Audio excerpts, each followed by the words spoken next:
Assalamualaikum warahmatullahi wabarakatuh. Nama saya Vera Apriliasari dengan NIM 2020602068. Dan saya Putri Septiriani dengan NIM 2020602097. Di sini kami akan menjelaskan tentang peran zakat dalam perekonomian.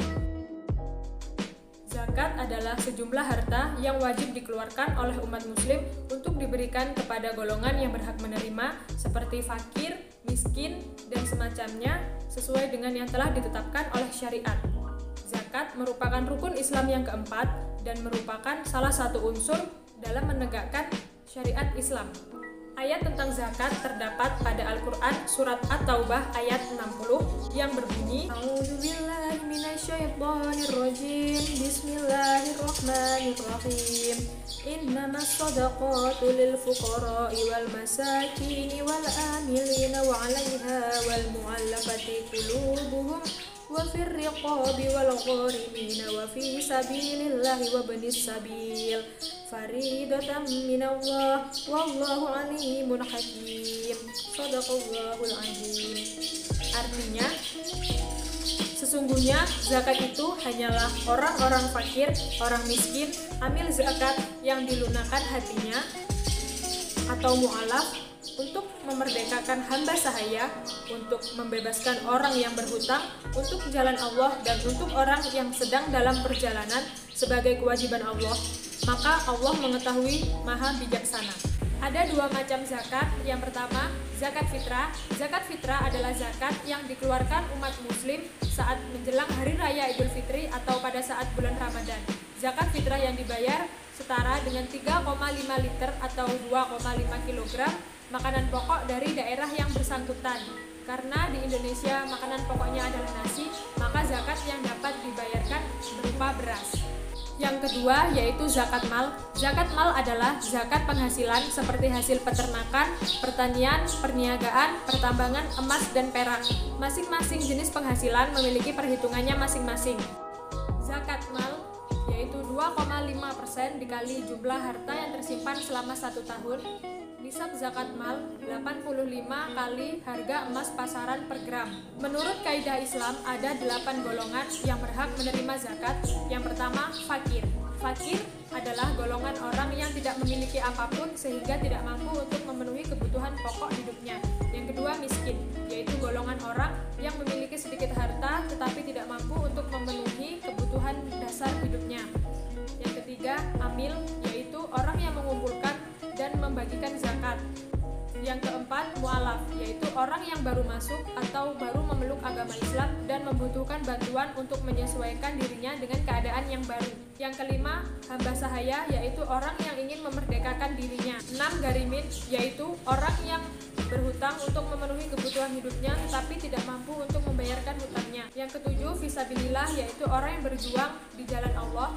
8. Ibnu sabil, yaitu orang yang kehabisan biaya dalam perjalanan dalam ketaatan kepada Allah. Kebaikan ketika memenuhi zakat. Yang pertama, mempererat tali persaudaraan antara masyarakat yang berkecukupan dengan yang kekurangan, mengusir perilaku buruk pada diri seseorang sebagai pembersih harta dan menjaga seseorang dari ketamakan harta, ungkapan rasa syukur seseorang atas nikmat yang telah diberikan oleh Allah Subhanahu wa Ta'ala, untuk pengembangan potensi diri bagi umat Islam, dan yang terakhir memberikan dukungan kepada orang yang baru memeluk agama Islam. Sekian yang dapat saya jelaskan. Materi selanjutnya akan disampaikan oleh teman saya. Potensi zakat yang begitu besar di Indonesia yang mayoritas umat muslim, maka semakin besar zakat yang kita keluarkan, semakin besar pendapatan nasional suatu negara. Semakin besar pendapatan nasional suatu negara, berarti terjadi peningkatan pertumbuhan ekonominya. Pertumbuhan perekonomian akan mengarahkan negara menuju kemakmuran dan kesejahteraan. Tolak ukur zakat sebagai pengatur kesejahteraan benar-benar bisa dijadikan pedoman standar, baik dalam konteks ekonomi mikro maupun makro. Kenyataan sejarah telah membuktikan bahwa zakat dapat meningkatkan pendapatan nasional suatu negara sehingga terciptalah kemakmuran. Dan penghitungan zakat dengan pendekatan makro terhadap pendapatan nasional juga telah membuktikan bahwa zakat telah memberikan pengaruh yang positif terhadap pendapatan nasional, yang berarti berpengaruh positif juga terhadap pertumbuhan ekonomi suatu negara. Zakat dalam menciptakan peningkatan pendapatan nasional, zakat harus dialokasikan secara tepat dan diberdayakan. Peran zakat adalah sangat penting dalam usaha pemberdayaan potensi ekonomi umat. Solusi alternatif dan strategis yang ditawarkan Islam tiada lain dengan sistem pengelolaan, distribusi, dan pendayagunaan zakat yang produktif dan kreatif. Dengan pengelolaan sebagaimana dimaksud, diharapkan dapat memberdayakan orang miskin menjadi aghnia atau orang kaya dan menjadikan mustahik menjadi muzaki. Pembayaran zakat mampu menghasilkan efek pengganda dalam pertumbuhan perekonomian. Bantuan yang diberikan dalam bentuk bantuan konsumtif sudah mampu memberikan efek pengganda yang cukup signifikan. Apalagi zakat diberikan dalam bentuk bantuan produktif seperti modal kerja atau dana bergulir. Maka sudah barang tentu efek pengganda yang didapat akan lebih besar lagi dalam suatu perekonomian. Dikarenakan zakat memberikan efek 2 kali lipat lebih banyak dibandingkan dalam zakat dalam bentuk bantuan konsumtif. Potensi dana zakat yang terkumpul dari umat Islam merupakan solusi alternatif yang dapat didayagunakan bagi upaya penanggulangan masalah kemiskinan di Indonesia dan pemberdayaan ekonomi umat. Tidak dapat terpecahkan dan teratasi hanya dengan dana APBN yang berasal dari penerimaan pajak maupun hutang luar negeri. Baiklah, sekian presentasi dari kami. Apabila ada kesalahan, kami mohon maaf.